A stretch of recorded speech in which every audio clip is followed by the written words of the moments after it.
Bom dia para você, bom dia para sua família. Sejam bem-vindos. Nós começamos agora Palavra do Cardeal. Palavra do Cardeal é o encontro com Dom Odilo Scherer.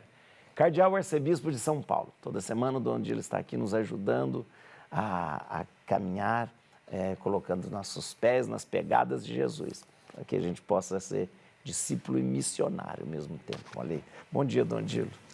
Bom dia, Padre Juarez, um bom domingo. Bom domingo, você também. Bom dia também a todos vocês que nos acompanham nesse programa. Espero que tenham bom proveito também hoje no nosso encontro.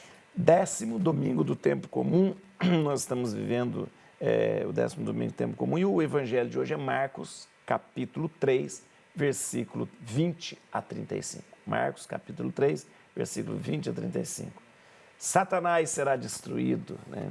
É isso que o evangelho vem nos dizer hoje. Então, Dom Odilo, fala para nós. Satanás será destruído. Pois é claro que quem reina é Deus, né? E, portanto, não é Satanás que reina ou que deve reinar, né? O último inimigo a ser destruído será a morte, diz São Paulo, né? Mas a morte, enquanto nos atinge, é claro que o inimigo de Deus já foi vencido. Ele tenta sempre ainda fazer valer de alguma forma as suas insídias envolvendo o homem, mas ele, claro, já foi vencido. Agora, o que significa dizer que Satanás será destruído? Na verdade, é pela obra da redenção de Jesus Cristo, né? E na medida em que a humanidade mais e mais se volta para Deus, em vez de se voltar para Satanás. Interessante. E Satanás, porque hoje existe uma coisa assim, será que o diabo existe? Será que não existe? A igreja categoricamente diz que o diabo existe, né? Bem, faz parte da revelação. Né? Alguns acham que falar do diabo é uma linguagem mitológica, né? Etc. É verdade que há muita linguagem mitológica em torno do diabo, porque, de fato, ele também é um ser espiritual e dele nós também falamos através de imagens, através de simbologias e assim por diante. Os próprios nomes, né? Exatamente. E ninguém queira identificar o diabo exatamente com aquilo que as pinturas, as novelas, os filmes representam, porque isso naturalmente é fantasia humana. O diabo não é esse cabrito de chifre, essas coisas. Isso naturalmente são fantasias humanas, mediante as quais se tenta expressar uma certa forma de representar ou compreender o diabo. Mas o diabo é um ser inteligente, é um ser absolutamente maldoso, é um ser mentiroso, falso, portanto insidioso. Ele é inimigo de Deus e inimigo dos homens. Mas então ele é Deus? Ele tem o poder de Deus? Então. Não é Deus. O diabo, conforme a Escritura, é um ser criado bom. Criatura de Deus. Criatura de Deus que, porém, não aceitou ser criatura de Deus e se rebelou contra Deus. Quis se colocar no lugar de Deus. E, portanto, foi precipitado do céu, ou seja, foi castigado e está justamente para sempre na sua infelicidade.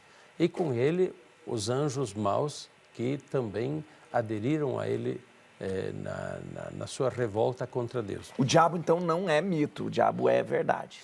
O diabo não é mito, né? O diabo é um ser real. E que o diabo um dia será destruído, sem dúvida, pela obra de Deus, pelo triunfo do reino de Deus. E é no evangelho de hoje, justamente, a questão que se coloca.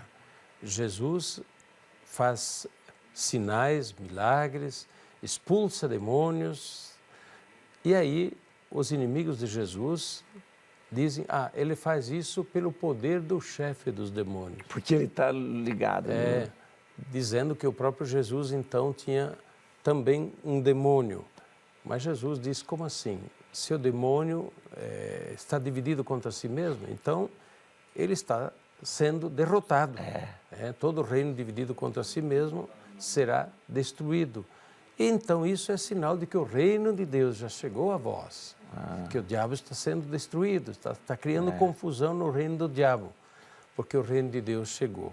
Então, o triunfo sobre o reino do diabo e sobre o próprio diabo é justamente o reino de Deus que é acolhido, o reino de Deus que é assimilado também no meio da humanidade e o diabo não tem mais vez. A gente está falando do diabo, mas eu acho interessante o senhor comentar. Há um mês atrás, 2 meses, o Papa ele fez uma declaração dizendo: o inferno não é assim como vocês acreditam que seja. E aí, imediatamente, a imprensa vem e coloca: Papa disse que o inferno não existe. O Papa não disse isso em nenhum momento. Bem, na verdade, o que nós sabemos é apenas a palavra de um jornalista que disse que o Papa disse. É verdade. Então, nós não temos a palavra do Papa. Sei. Mas eu tenho absoluta certeza de que o Papa não disse que o inferno não existe.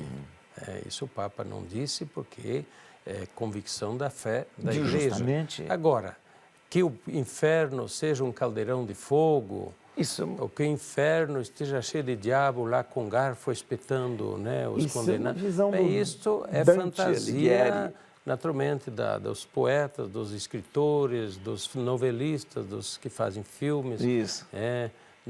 Enfim, dos pintores, que de alguma forma retratam o inferno sim. Mas o inferno é outra realidade. O inferno existe enquanto exatamente o lugar do máximo sofrimento. Lugar do máximo sofrimento por causa da ausência do amor, por causa do ódio, por causa da absoluta ausência de Deus, do fechamento a Deus, que, portanto, cria o inferno. E isto põe a situação de inferno. Nós até usamos isto entre nós, né? Quando numa casa reina só briga, ódio, né? Maldade um contra o outro, mas é um inferno, não é assim que a gente fala? Então, para compreender um pouquinho do que é o inferno, exatamente isso, quando nós humanamente dizemos, mas isso aqui é um inferno. Pois é, põe isso aumentado até a última potência, você vai ter uma ideia do que é o inferno de verdade, o inferno que não é fantasia também, o inferno é uma realidade. Sartre dizia que o inferno era o outro pelo menos pode nos precipitar para o inferno. Pois é, pois é. Onde o inferno ele precisa existir até como possibilidade, porque advém justamente da nossa liberdade. O ser humano tem liberdade suficiente para dizer: eu não quero o céu. Então ele precisa, né, se houver alguém que diga de uma forma consciente: olha, não quero o céu, o inferno precisa até existir justamente para que essa pessoa esteja, né? Aqui nós estamos realmente diante de várias questões que se tocam, né? Existe o bem, existe o mal, né? Nós dizemos sim. Sim. Existe o que é justo e o que é injusto?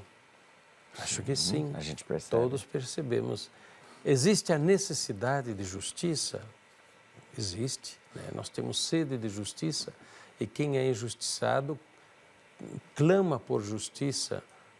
E Jesus diz que Deus é justo, Deus quer fazer justiça a todos aqueles que buscam e necessitam de justiça, isto é, que seja restabelecida a sua justiça, o seu direito, né, a sua dignidade rompida ou destruída. Então, a partir destas realidades, existe o bem, existe o mal, existe o justo, que existe o não justo, existe a necessidade de justiça.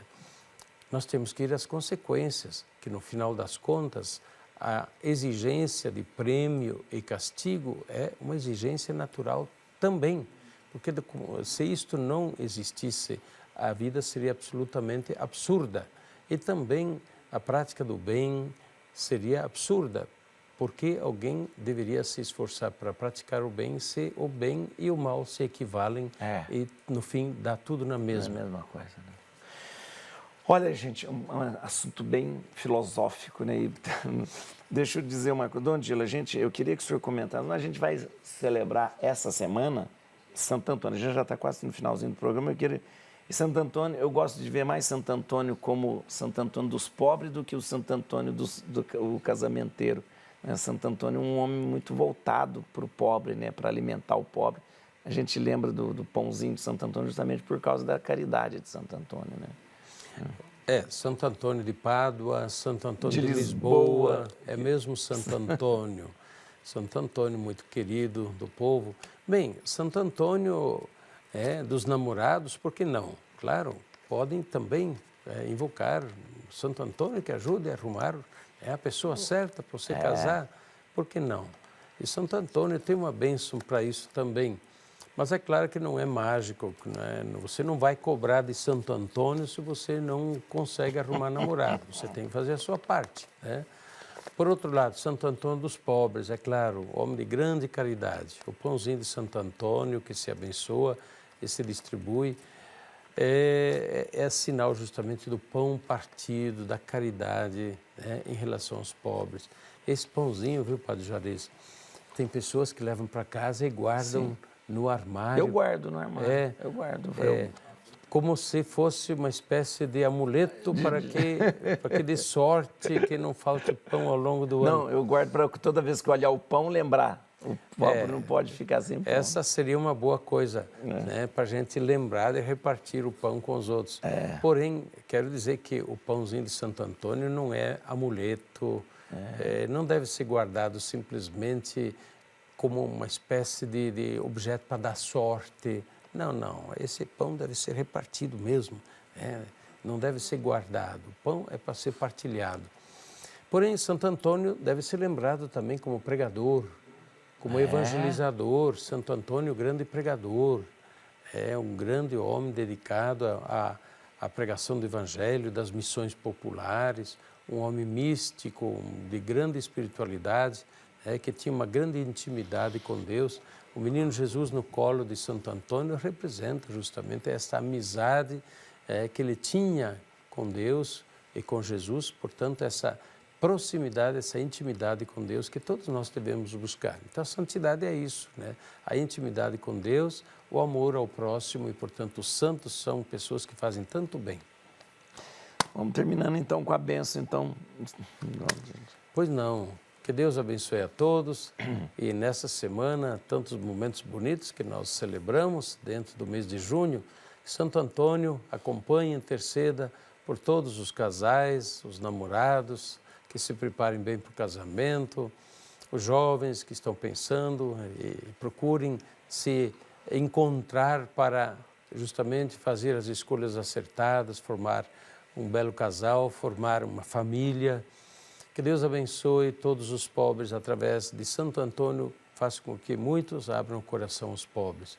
E abençoe também, Santo Antônio, todos os pregadores, todos aqueles que ajudam os irmãos com o pão da palavra partilhado para a vida do mundo.